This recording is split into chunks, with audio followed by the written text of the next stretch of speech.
السلام علیکم ورحمۃ اللہ وبرکاتہ۔ اعوذ باللہ من الشیطان الرجیم، بسم اللہ الرحمن الرحیم۔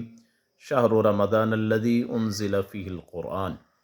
رمضان وہ مہینہ ہے جس میں قرآن اتارا گیا۔ اللہ کی پاک کلام جو ہے وہ ہمارے نبی کریم صلی اللہ علیہ وسلم پہ نازل ہوئی۔ تبارک الذی نزل الفرقان علی عبدہ لیکون للعالمین نذیرا۔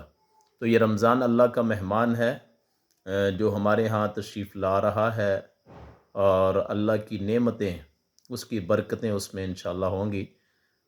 اس میں بہت ساری اللہ تعالیٰ کی رحمتیں ہوتی ہیں جو بظاہر دیکھنے میں شاید نظر نہ آئیں، لیکن جب محسوس کی جائیں تو پھر آدمی اللہ کا لاکھ ہا کروڑ ہا ارب ہا شکر ادا کرتا ہے۔ ایسی ایسی اللہ کی نعمتیں کہ پھر اللہ تعالیٰ اپنے خاص بندوں کو، بلکہ خاص کیا عام کو بھی عطا فرماتا ہے۔